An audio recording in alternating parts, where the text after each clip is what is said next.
Dear Venerable Brothers, Dhamma friends, we are going to start the fourth Dhamma sermon. May you give your consent by saying Sadhu Sadhu. Namo tassa bhagavato arahato samma sambuddhassa. Namo tassa bhagavato arahato samma sambuddhassa. Namo tassa bhagavato arahato samma sambuddhassa. Katama chavuso animitto ceto vimutti iti. Dear Venerable Brothers, Dhamma friends, yesterday actually we came to a certain point where the mind is capable of a yogi to maintain where there is no grasping. So we come from step by step, discussing particularly on the perceptions, talking about various signs, marks, what is the impact which they are making to the mind. And after going to first maybe we discussed actually yesterday on the jhana, how one can attain various jhana consecutively, one after the other, abandoning some gross perceptions and then coming to more and more refined perceptions. And there also ultimately one can get into a complete signless state. There are no signs at all.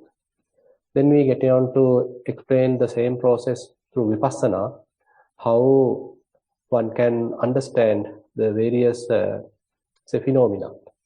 Say for example, in Kayanupassana, you are keeping your attention to various bodily phenomena, or we can say the form aggregate, and they are able to understand their true nature. Say in Vedananupassana, you are able to maintain the attention on various feelings, pleasurable feelings, painful feelings, or equanimous feelings. So you understand their nature, their true nature. And in the Chittanupassana, you are able to understand the true nature of various mind moments, or we can say different kinds of thoughts arising in our mind. And further, probably you may be able to understand various perceptions. And actually in the last one, Dhammanupassana, again give us a fair explanation about how to again and again revisit all the five aggregates, understand their true nature. So, Samudaya Dhammanupassiva, Vaya Dhammanupassiva, Samudaya Vaya Dhammanupassiva. So, all that refers a fair amount of investigation, helping us to understand the true nature of different conditioned phenomena. Now, that leads to another level of the mind based on the vipassana, based on the wisdom, that the abandoning process happened in a natural way, because the mind understood it. It is not a first forceful abandonment, it is not a forceful letting go, rather it is a natural letting go process. When one has understood their true nature, Tathabhuta Jnana Dassana, then Nibbida Viraga is obvious. So the disenchantment and the dispassion are sort of inevitable results. When that is there, relinquishment is another inevitable result. So the relinquishment, abandonment, letting go naturally happens. Now, what is the result? So then mind has let go of everything. It doesn't want to grasp anything, doesn't want to associate anything. So it is capable of maintaining its own independence. So kind of a free mind.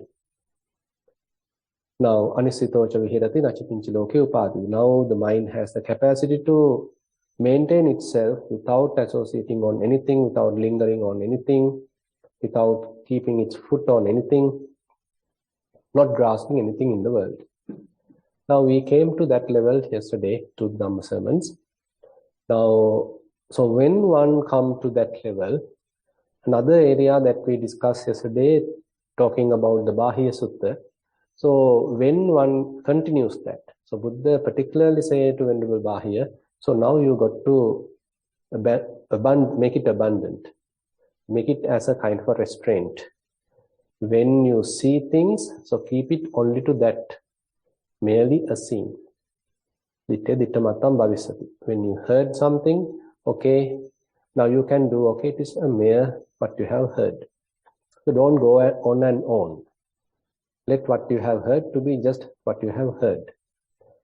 And similarly, if you have recognized any kind of an odor, taste, any tangibles, so keep it onto to that level. So keep the mind as much as possible on that non-grasping state.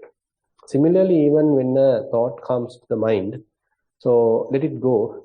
So don't go on and on in thinking, rather keep the thought to the mere thought. So this is a kind of a training. Evam hivo bahya sikkithabbang. This is the way bahya you need to restrain yourself. So when one comes to the Satipatthana practice, when one has gone to Satipatthana practice, and through that one has arrived this kind of a state, that means that he is capable of maintaining an ungrasping state. So he need to make it abundant, make it more and more available to him. Suppose now he is able to maintain such a non-grasping state while sitting, say for 10 minutes. Now he need to develop it to 15 minutes, say 20 minutes, say 30 minutes, 35 minutes, 40 minutes, 45 minutes. So likewise, so you are developing it. So now you are making it abundant. So how about walking? So walking also, still you may need certain amount of practice in order to reach that. Because still mind haven't understood this as a state which it can quickly jump to. Rather, you may need little bit of initiation. Maybe through Kayanupassana, maybe through Chittanupassana. So you do a little bit of development of the wisdom. So once it comes to a certain level, it will abandon everything. And again, mind become temporarily released. So that temporary released state, now you can maintain. Now, interesting thing while in walking is that while you are walking, while you can see things, while you can hear things, probably smelling, tasting, touching, everything's available, but still mind has released. That's a very interesting phenomena in a way. So while sitting, how you have experienced that is in a kind of a controlled environment. Eyes are closed, maybe quite silent, and you are not moving your body. So kind of a silent environment, you are able to make the mind released. But that state further has to be expanded. Even while walking, are you able to get such a state of mind? So it is not a, you can understand now it is not dependent on kind of a deep concentration, rather the main influence coming through the wisdom. So the wisdom is taking care of the abandonment of things, not grasping things while sitting, while walking, while lying down, while standing. So all the different postures, now you are further and further maintaining, but keeping the mind released, keeping the mind on this non-grasping state. So it's a kind of a training. We are expanding ourselves, enhancing this capacity, what the person is having now. So when you are doing this, so Buddha say, okay, now there should be a kind of a happiness, a kind of a calmness in your mind, tranquility in your mind. Mind is not getting into any kind of, say, Buddha soka parideva dukkha domana supayasate pahiyanti. So all different kinds of suffering, lamentation, worries. So those may slowly abandon through the mind. Te sampahana na paritasati. So now there is no agitation in the mind. Aparitasan sukhang viharati. Now this person now lives a happy life, a contented life. Sukha viharam bhikkhu tadanga nibbutoti vicchati. As we discussed in the Attadipa Sutta, so Buddha emphasized, okay, this is a temporary quenching, dependent on the wisdom. To the amount of wisdom we have now, it takes care of maintaining the mind in a very pleasant abiding, without grasping anything, without holding anything, without associating anything, but mind is still quite happy. It's not a kind of a happiness with a sort of blissful or, how to say, too much pleasurable, but rather closer to equanimity, more into the kind of contentment. So he is maintaining such kind of a state. Now we can get on to a further level. So that is what is called the signless concentration, animitta samadhi. Now when one is developing this kind of a ability in one's mind, So that states become fairly registered in his mind. Now you know that we came through vipassana practice, maybe elements meditation, maybe Vedananupassana, observing various characteristics of the feelings, maybe observing characteristics of the thoughts. So that has given us kind of a momentum to build that wisdom. Then only the mind gets released. But now more and more you are dwelling in that release state. So mind recognize that, okay, I can stay here. It's quite good, quite pleasant, no burden, no any kind of friction in the mind. It's a kind of a pleasant state. Now slowly registered in the mind. More and more you are dwelling there. Now why not quickly jump to that without going through the practice? It's an interesting experiment that one can make. Why not quickly jump to that without going through each and every, maybe elements meditation, anapanasati, or Vedananupassana or Chittanupassana. Why not quickly put our mind to there? If we are putting like that, maybe one might be successful and sometimes might not be successful. Because the necessary wisdom might remain in the mind or might not yet available, not still persistent in the mind. In case you have only limited amount of, say, capacity, then even if you put your mind there, it will last for only a few minutes and again it will get on to some kind of thoughts, maybe little images, maybe another, again, kind of a little grasping. So the grasping can happen because the momentum, the strength, the support coming through wisdom is not yet enough. But again and again, more you are trying it, but you start again capable of maintaining that state of mind, non-grasping state of mind, without going through that systematic practice. Because you have gone through that. By going through that, you have maintained that also for a fair amount of time, say 45 minutes, you are able to stay there. More and more you sort of practice like that, now it is getting registered. Now you can quickly put your mind there. Just be there without going through that stepwise process. Now, when you are there, now we can get on to what is signless concentration. That's about information about the Animitta Samadhi available in the Mahavedalla Sutta. Katama Chauso Animitta Cheto Vimutti. So what is this signless concentration? Sabba Nimittanang Amanasikara Animittan Cheto Samadhi Upasampajja Vihirati. Now, without paying attention to any signs. So you are now paying attention to kind of nothing. Complete space. We can't say even space. Kind of absence of everything. And you are keeping your attention there. So when you go through Satipatthana practice, again and again, as I described, maintaining yourself in that non-grasping state of mind. So basically, mind recognize kind of an emptiness. Mind recognize kind of a absence of things. Because nothing is associated. No thoughts are there, no signs are there, no elements are there. You are not putting your attention to anything purposely. Basically, nothing is there. So this state of mind is now fairly registered in your mind. So how about paying attention to that? Abandoning all the signs. Now meditatively, the yogi become capable of doing this. So he, even while open his eyes, maybe he is able to keep the mind without paying attention to signs.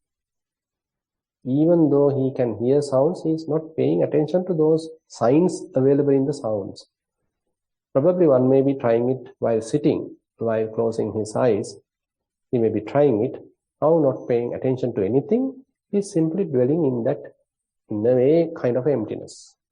What we call as a signless animitta, not taking any signs.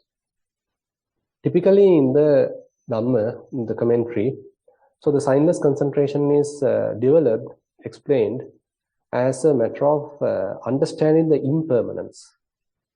So more one understand the impermanence characteristics, because whatever the conditioned phenomena are quickly coming and going, quickly arising and passing, quickly arising and passing away.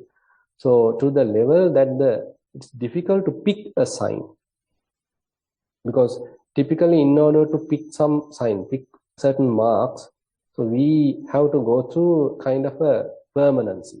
So it should be there. Some mark should be there for at least for a couple of seconds. Then only I can register that in my eyes. Then only I can register that in my, say, sensors available in the, whatever the sensors, whatever the sense objects or other sense bases. Say if there's a sound quickly disappear, then it might not register. I can't hear it on my eardrums. It needs certain amount of time to exist. Then only it will be heard.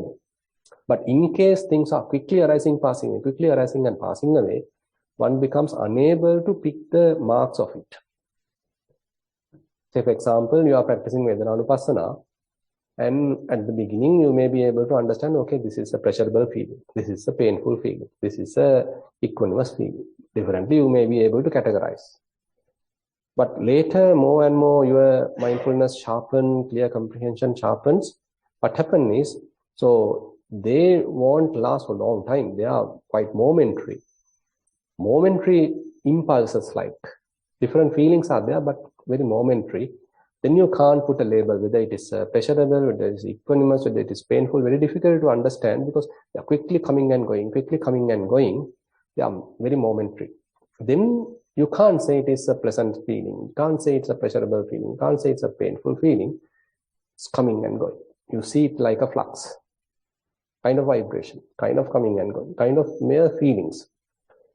So the point is, so we can't give a name, we can't put a label, we can't give a sign because things are quickly arising and passing away. So mind tends to abandon things, not being able to capture the signs, because it's a must to capture a sign in order to grasp. But signs are not visible, so quick, so that everything may be abandoned, temporary release, because signs are not there, so the mind gets released through signless, what we call the appanihita vimokka mukha, door to nibbana through signless, by seeing particularly the impermanent characteristics, transient characteristics. So that is one other possibility to attain signless. So actually through Satipatthana, how we discuss, same path actually. So when it happens, so you are furthering it now, enhancing it now. You are keeping that unattached state, non-grasping state longer and longer. So you may have a kind of a taste of signless momentary, but now non-grasping, letting go has come more predominant. So the mind is not grasping things, not holding things, and it is now existing for quite a long time. Now all these things, when the capacities, the skills are being developed, now the yogi may be capable of abandoning signs, not paying attention to things, rather paying attention to nothing, keeping attention on pure emptiness, kind of the blank state, kind of a empty state of the mind. So then question comes, how are you going to maintain that? Katipana uso pacchaya animittaya ceto vimuttiya titiya. So this question asked in the Mahavedalla Sutta. So what are the reasons, what are the causes for one to maintain this signless state, signless concentration? Sabba nimittanancha amanasikara. So you should not pay attention to any signs now. In case you pay attention to signs, again you might get trapped. So you should not pay attention to signs. That is one requirement. Animittaya dhatuya manasikara. Now you need to pay attention to nothing. Kind of a blank. So the mind has kind of this state, so you are paying attention to that blank state, nothing state, empty state. Signs you are purposely abandoned. And for that you need previous kind of an experience, kind of a training, pubbhecha abhisankhara. So you do purposeful, intentional make kind of an intention at the beginning also. So these are the three factors. You need to have a kind of intention. Okay, I'm going to do this, one requisite. So what are you going to do it? So not to pay attention to any signs. The second requirement, third requirement is to pay attention to nothing. Pay attention to kind of empty state. So if one continuously do this, then he can maintain that for a long time. So you are being in the signless state for certain time. Now, interesting thing is, now the same state actually Buddha highlighted even coming through jhana. Through samatha meditation also Buddha highlights, okay, one can come to this level. Even vipassana also one can come to this level. So that indicates, so the samadhi is not the primary concern here. Important thing is letting go. If you are able to let go of the signs, then you can maintain your attention to nothing. And you can be there for a long time, depending on the capacity to let go of things. And even that letting go is not forceful. You should be able to maintain kind of a signless state while standing, while sitting, while lying down, while walking. So likewise, now it's a matter of training ourselves. A fair amount of training is explained in the Mahasunyata Sutta.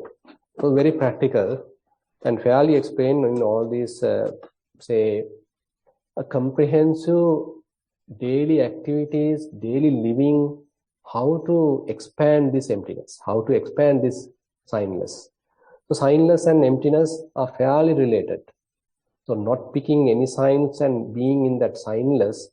On the other hand, we can say it is empty of a self and what belongs to self. But looking at from different angles. The signless in the sense, you are not picking any signs.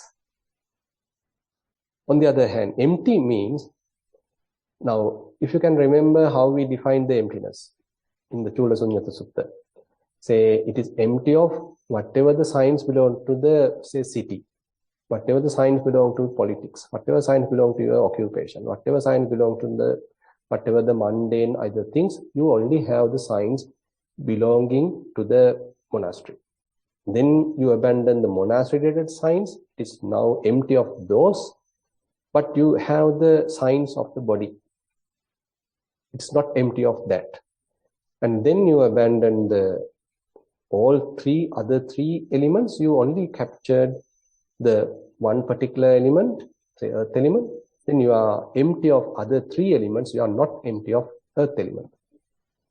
So likewise, now when we are going through Satipatthana, when one understands the non-self, the proper meaning is given for emptiness. So it is empty of self and what belongs to self. So that is a very critical, say, definition given. So what is sunyata? Sunyamidang attenava attaniyenava. So it is empty of a self and what belongs to self. So this is kind of an insight. So you can't simply program your mind, okay, I am not here, I don't have anything. You can't simply program it to you. Rather, the practice has to, so kind of a way, convince you. So non-self has to be understood. Anatta has to be understood. As a result of that, so mind naturally abandon things. So the nothing belongs to me and there is no I either. There is no self and nothing belongs to self. So if one is capable of maintaining a signless state, an advantage is one can understand how I-making happens, how self-making happens, how again kind of a possessing attitude happens in the mind. So that may be a very good platform. Signless state may be a very good platform to understand how again and again still, even though to some extent you have tasted it, you have tasted that non-self, but still because of the tendencies available in the mind, again we might go and create a self, make a self. That can be visualized, properly traced, properly noticed while in the signless state. Anyway, now the development. So how are we going to develop the signless state, the empty state? So that is fairly discussed in the Mahasunyata Sutta, in the Majjhima Nikaya. So there it is highlighted we can develop it all in all postures. While sitting, probably you may be starting, but it has to be developed while walking, while standing, while lying down, any posture. Now, as much as possible, you are developing that, particularly trying to understand, are there any defilements? Na abhijja domanassa papaka akusala dhamma anvasa vissantiti. So he is continuously reflecting, are there any defilements in the mind while standing, while sitting down, while lying down, while walking? So he is using this signless state to purify the mind. That's the advantage in a way you need to understand. So this is a kind of a very good platform, very clean platform for us to maintain our mind so that even the slightest defilement could be easily visible, easily traceable. Assume that you had a kind of a dirty cloth. It has so much of dirt, different categories of dirt were there, and it has discolored. And if you put another drop of dirt, it might not be even visible because it's already dirty. But how about a completely white cloth? Even a little dust particle may be quickly visible because it is pure, it's completely white.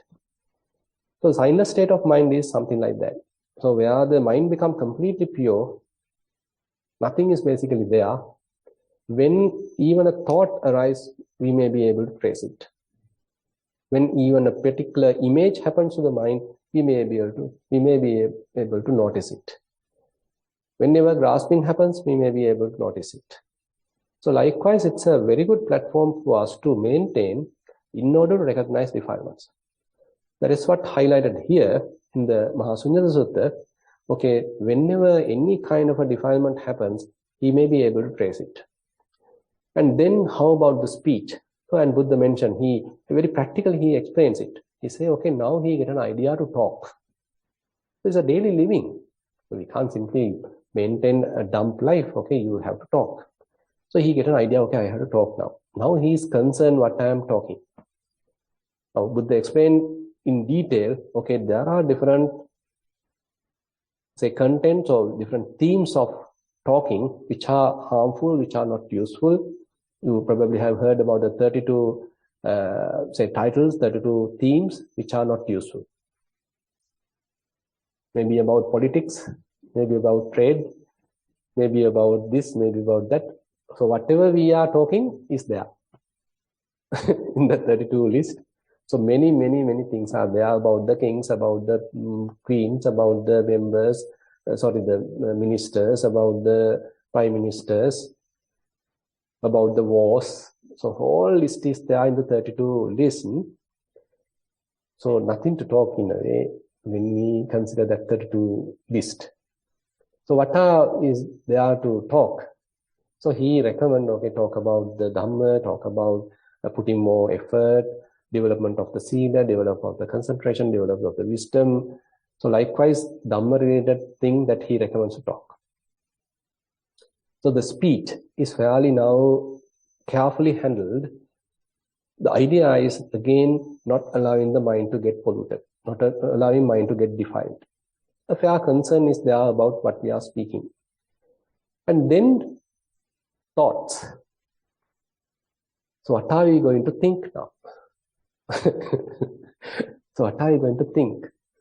So there also, with the highlights, okay, there are thoughts, there are thinking which are harmful, not useful to yourself, not useful to the others, and don't think that. Think only what is useful. Think only what is beneficial. So in that sense, we can say, so now the thinking has to happen under our control, isn't it? Previously, what happened? Previously, thinking is a kind of a situation, it's keep going on. I am a victim of thinking. Like it grabs me in and I am thinking. I am a poor victim of thinking. I have no much control. Now, more and more we practice, so that is where we need to kind of emphasize.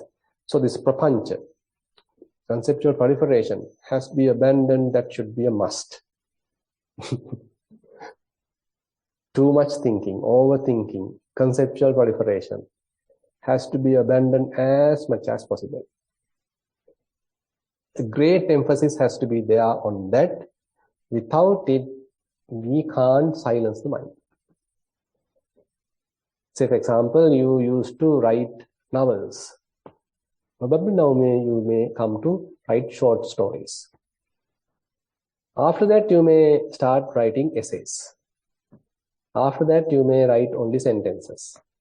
Then maybe only SMS, maybe WhatsApp message. Then maybe quickly signs only, short signs.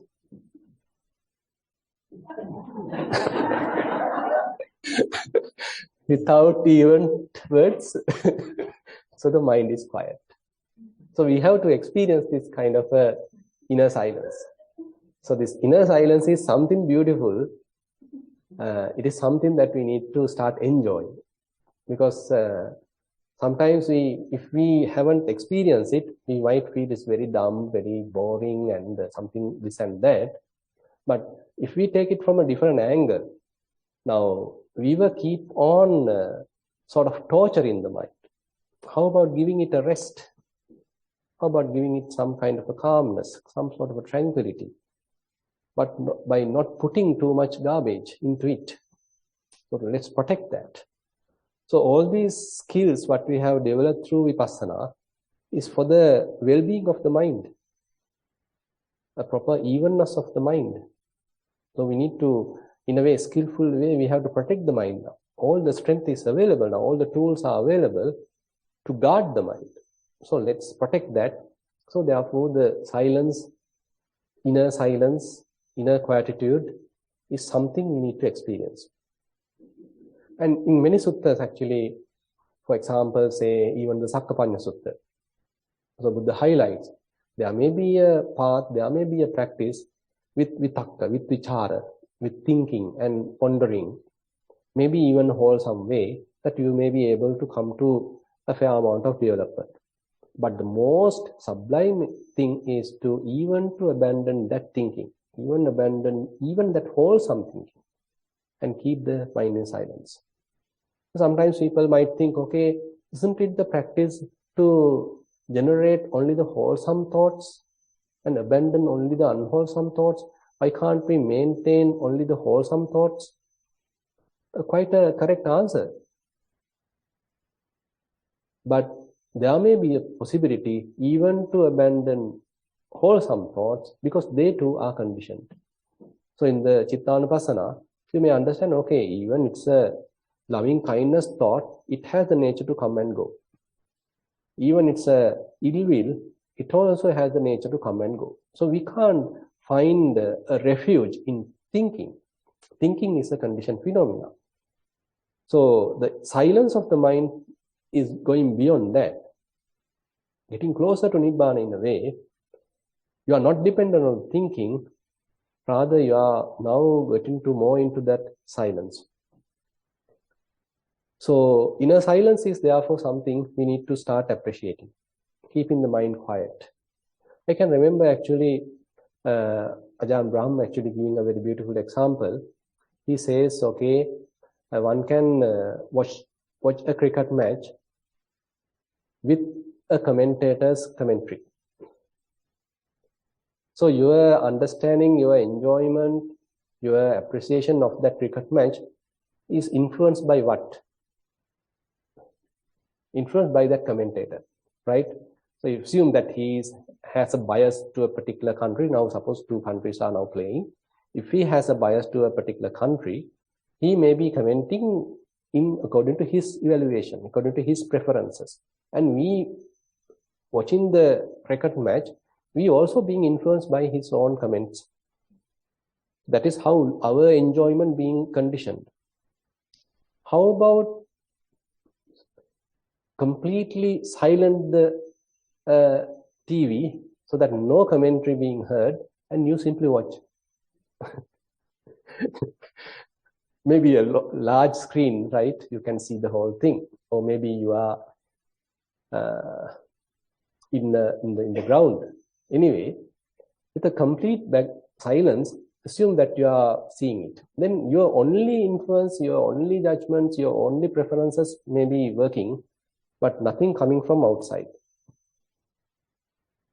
Because similarly, are you able to watch something with a silent mind?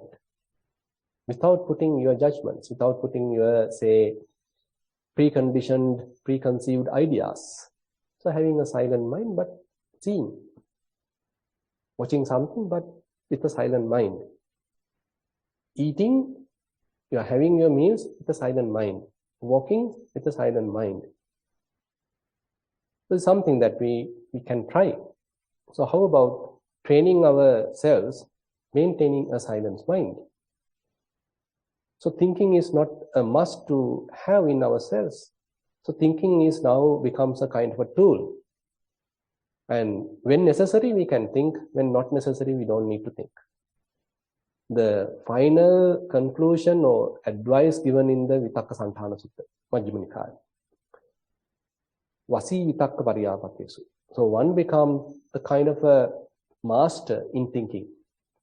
You can see how beautifully Buddha has explained the same thing in many different suttas, taking from different angles.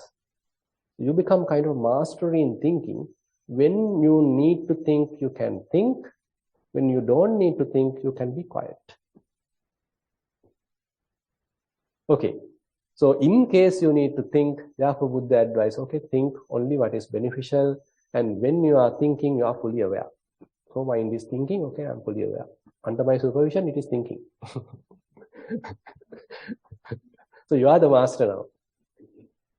Not the defilements and taking you for a ride. Rather, you are allowing the mind to think, okay, you think about it, okay, I'm doing it, okay, now finish it, okay, now stop. Reduce the volume.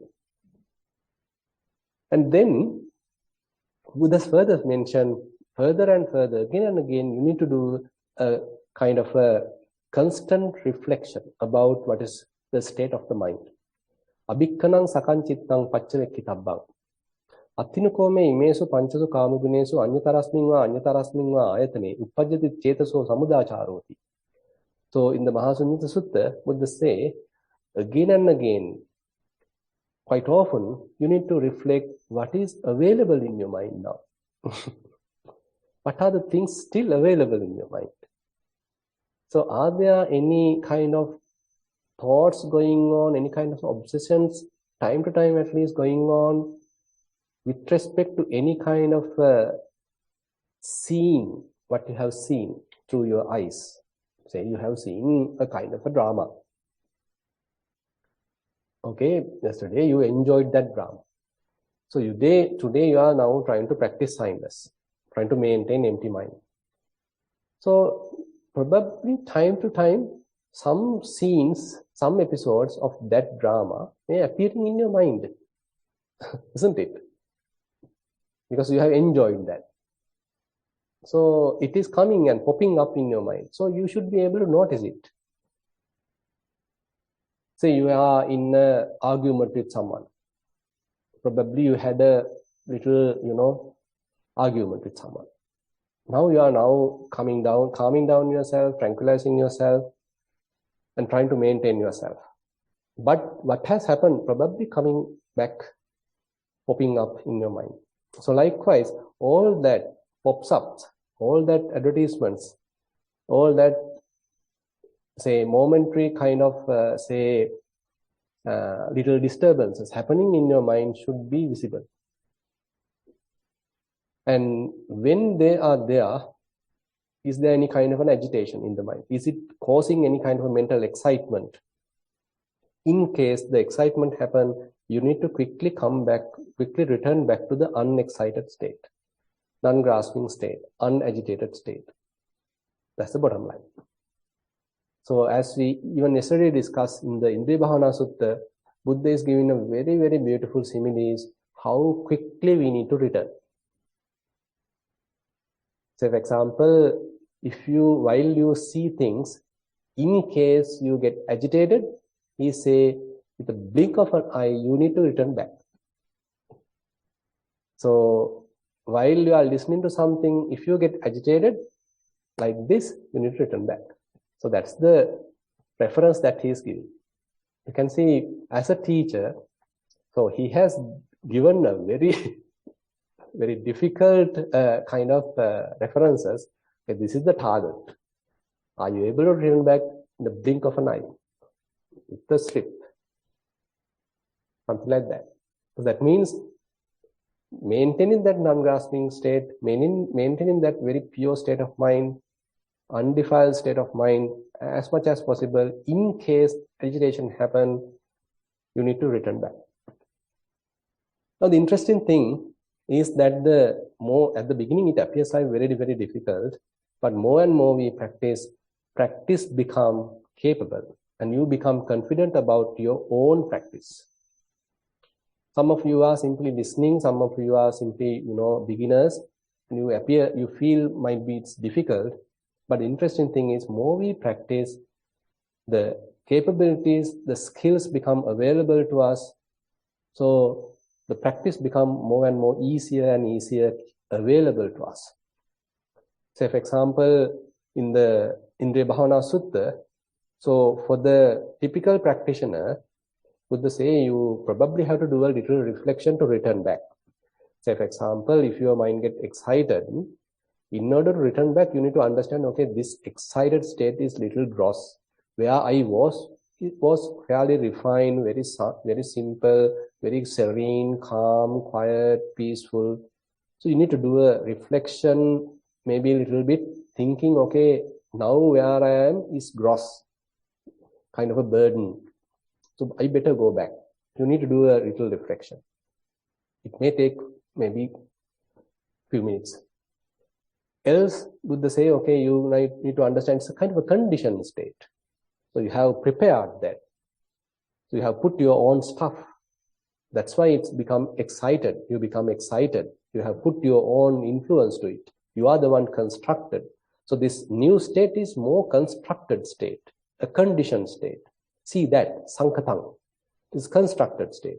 But where you were is fairly closer to unconditioned.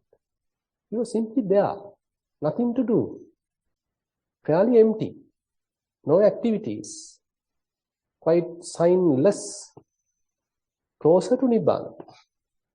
Nothing is there. So return back. You were now in the conditioned, constructed state, now return back. So this is how he instructs to the typical practitioner. Suppose one day he become a seeker, one day he become a trainee, a sotapanna. Then Buddha give a different advice. He say, now you don't need to practice all these things. In case, again, still the possibility is there. Again, grasping can happen. Again, the excitement can happen. Again, the agitation can happen. Because it still is a trainee, not an arahant. Still the agitation can happen. In case it happen, be ashamed of it. Attiyati harayati jigucchati. Be ashamed of it. What has happened? Because you understood, this is the state I have to maintain my mind. In the peaceful state of mind, unagitated state of mind, non-grasping state of mind, this is the place I have to be. But this fellow, this fool, has again come to this. What a shame. So that shame is enough to return. Like a child, we are kind of taming a child, we are kind of educating a child. At the beginning, you have to, as a parent, you have to do a lot of things because he don't have his own understanding. But later, when he is maturing, you may be simply indicating. You don't need to take anything. You don't need to spend hours in advising. You don't need to punish. But you can simply make a little hint, then he will return. Same thing with our mind. And here I like to connect with the little bit of further reflections possible for a Sotapanna. Because this path is now getting more and more into the, say, one is abandoning defilements, maintaining fair amount of pure state of mind. So even the attainments are possible. So whether are you attained? Let's see. So the 7 contemplations explained in the Kausambi Sutta. Someone invited to explain also. I will explain in short. So here also reflections. So now we are talking reflections. So Buddha invites us to do reflections. You have to look your mind, how it is behaving. So the first reflection, is there any obsessions unabandoned in the mind? Say, for example, you had an argument with someone. Say, hours you are thinking what you have said, what he has said, how you have contributed, how you have this thing, how you have this thing, add in this way. That's an obsession. Say you are in love with someone, listening to music, talking and self-talking, and maybe thinking, fantasizing, writing maybe letters, maybe writing emails, sending WhatsApp messages, obsessions. Say sloth and torpor. Again and again, quite lethargic and drowsy and sleepy, and mind is kind of sluggish state. Doubts, many doubts occupied in the mind. So typically the hindrances we are talking. So whenever the hindrances are fairly occupied the mind, that means obsessions are there. Thinking is too much, mind is fairly occupied, so much of signs, so much of marks, fairly crowded mind, fairly burdened mind. You feel the heaviness of the mind. You feel heavy. Your face also, not nice. No smiles. Very serious. And with a dummy and, so all that. That means obsessions are there. So the advice here, the reflection here is, are there any unabandoned obsessions in my mind? So maybe the world related, Buddha say, okay, the world related, the political related, visa related, many things. many obsessions are there depending on your situation. Are there any such kind of obsession occupied your mind? So Buddha asks us to reflect, is there any something like that? So for a Sotapanna, Buddha say, there can't be a long-term obsession. Maybe a temporary obsession, but when, as a result of his practice, he may be able to abandon that quickly. In Pali it is said, Pariyutthanang ajjattang appahinam. Pariyutthana kilesa, that the obsession has come to the surface. Are there any unabandoned obsessions still remaining in the mind for a long time? For a Sotapanna, basically it shouldn't be there.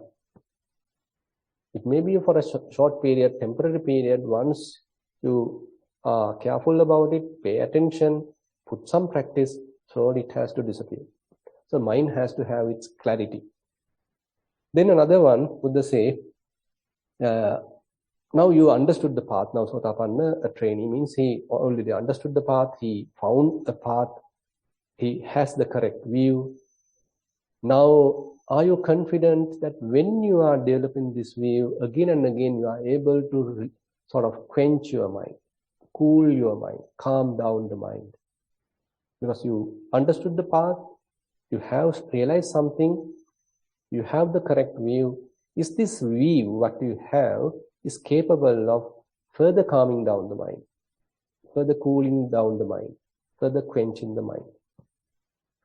So that's another reflection Buddha asks us to do. And then outside the sasana, outside the Buddha's dispensation, outside our training, are there any other religious groups or any other teachers completely outside the Buddha's dispensation? Are they talking something like this? This kind of a calmness, this kind of a tranquility, this kind of a quenching. Are anyone talking like that? So probably you may get the answer as no. That is where the faith comes. Okay, Buddha is the teacher. Dhamma is the only path that he has taught. That's the pure Dhamma. That is where you are practicing, and you become kind of an inheritance to that practice. And that is what's working right now. And you become an example for that. And that is working in you. So you are quite sure about it now. And then, further Buddha mentioned, in case you commit some kind of an offense. You can see still even that Buddha has given the provision, because you are not an Arahant, still a trainee, still kind of grasping or excitement or any kind of even transgressions are still possible. But the important thing is, do you have a quality being developed now immediately? Once you notice that, you go and confess it. You open it rather than hiding it. Typically what happened? So when a mistake happens, so you want to hide it. I am not the one who did it. He is the one who did it. Okay, you put the fingers to the others and always trying to protect you as a person. But Buddha says, when these qualities are being developed, you are not going to protect you as a person. In case a mistake happen, any kind of a, say, offense happen, you simply reveal it. And then further he mentioned, you may have a lot of responsibilities. Maybe your children's stuff, maybe your colleagues' stuff. You may have a lot of responsibility. You may have a lot of, say, your occupation related. Many responsibilities you may have to get involved with. Many tasks are there. But are you still have a kind of a concern, always kind of bugging you, always kind of reminding you that you need to practice? Even though you are engaged with this much of activity, you need to practice. You have some kind of indication always, okay, I am not yet an Arahant, you have some unfinished defilements, you need to practice. So the concern about the practice is prevalent in the mind, even though you are engaged with some other activities. That's another reflection Buddha say, okay, you got to see, is there any such kind of a indication, what kind of a prominence, a keen desire is there to continue the path, even though currently you are engaged with something else. And then Buddha mentioned, whenever a very good Dhamma sermon being preached, you have a keen ear to that. You are thoroughly listening it. Putting your ear very silent, you are listening it. And last, when you are listening that, you gain a lot of inspiration, because you are kind of an inheritance to the Dhamma. You have experienced something, just being now taught, and you feel it, you get connected, that you feel so inspired about it. So these are the 7 reflections Buddha asks us to often put to ourselves, so that you can verify, have you gained these honestly. These are not overestimations. You can't do a fair overestimation with these. Actually, one has to practice, one has to develop, then only you get the proper answer, correct answer, positive answers for all these. Now these are actually, we are talking about reflections. Even while in that emptiness, so Buddha further asks us to do those reflections. Are there any defilements in the mind? So same thing actually highlighted in certain other suttas, like say for example in the Sacitta Sutta, in the Anguttara Nikaya, Sacitta Pariyaya Kusalo Bhavisamiti, Evam Hivo Bhikkhave Sikhitabba. So Buddha asks us, monks, you got to be talented in looking at yourself. You need to reflect about your mind. You need to assess your mind. What is there in my mind? Kind of an inner reflection, kind of an introspection. So are there any defilements going on in my mind? Are there any many lustful thoughts available in the mind? Are there any angry thoughts, ill will going on in my mind?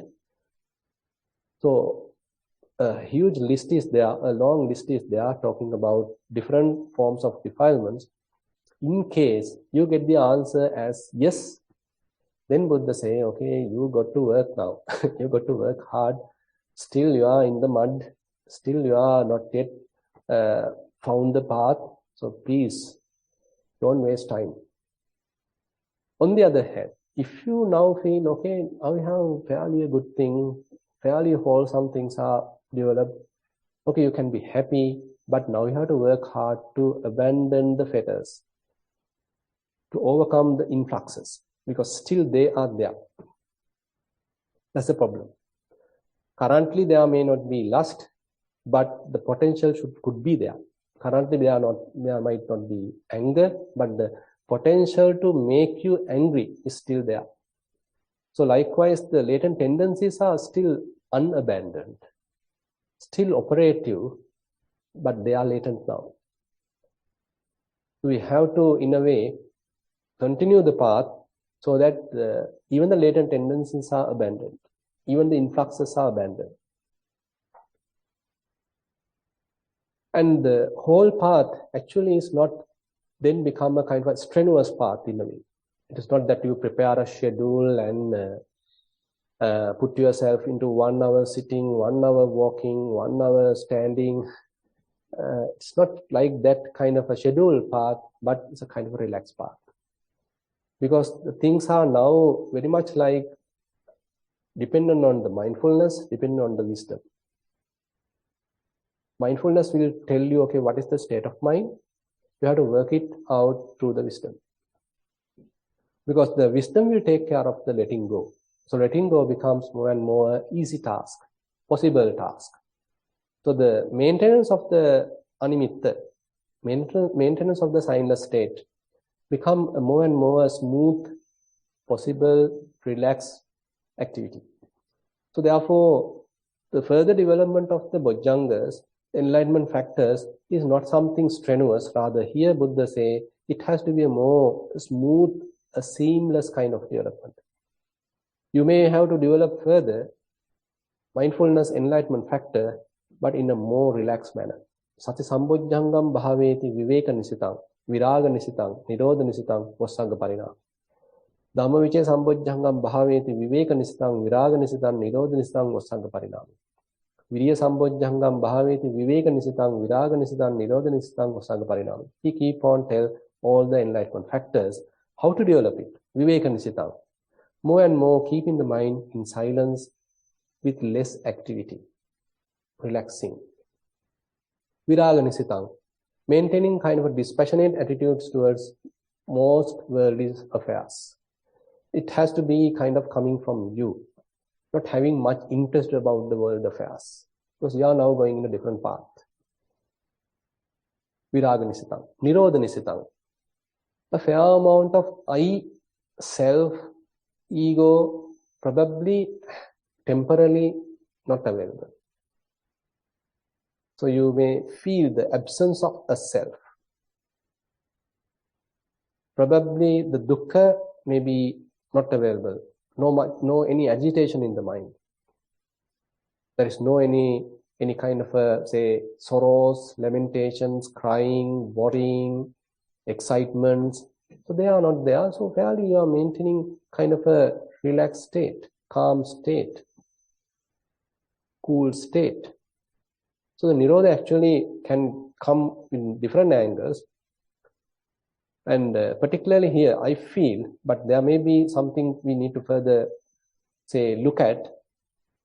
But for the time being, I like to say, it is very much like the self has basically abandoned, maybe temporary, and suffering has basically abandoned, and the craving has basically abandoned. Not fully, by the way, but for the time being, it is Nirodha. The craving is not present. So you are not geared by craving. You are not yearning with a lot of ambitions or unfinished jobs or too much sensuality. So those kind of burning stuff should not be available in the mind. Fairly you are experiencing kind of calmness, tranquility. And vassagga parinami. So the whole practice is very much like oriented towards relinquishment, relief, freedom.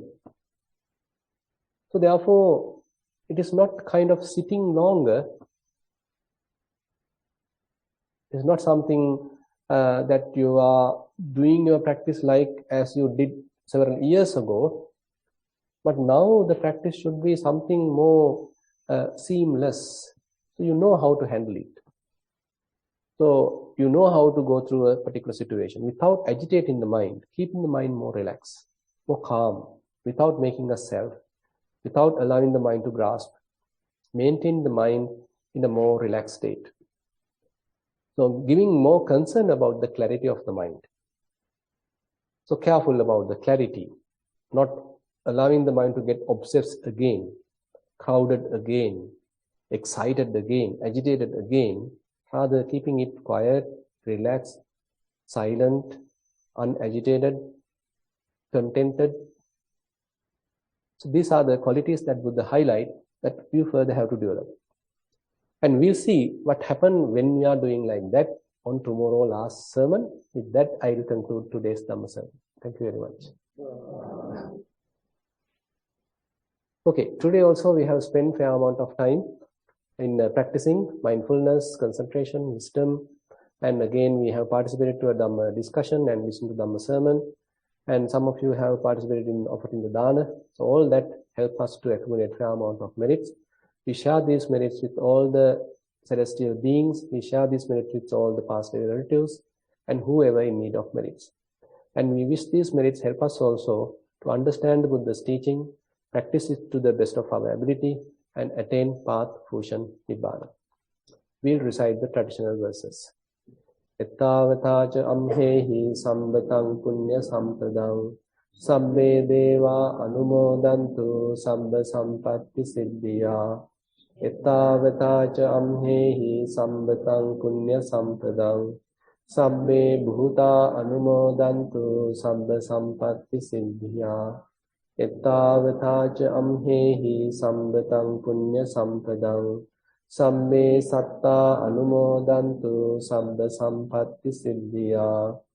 Akasattha ca bummattha devanaga mahiddhika punyantang anumoditva chirang rakkhantu sasanang. Sattha ca bummattha devanaga mahiddhika punyantang anumoditva chirang rakkhantu desanang. Akasattha ca bummattha devanaga mahiddhika punyantang anumoditva chirang rakkhantu mamparang. Idang vo ñātīnaṃ hotu sukhitā hontu ñātayo. Idang vo ñātīnaṃ hotu sukhitā hontu ñātayo. Idang vo ñātīnaṃ hotu sukhitā hontu ñātayo. Imina punya kammena māme bāla samāgamo satang samāgamo hotu yāva nibbāna pattiyā. Imina punya kammena māme bāla samāgamo gamo hotu yāva nibbāna pattiyā. Imina punya kammena māme bāla samāgamo satang samāgamo hotu yāva nibbāna pattiyā. Sadhu, sadhu, sadhu.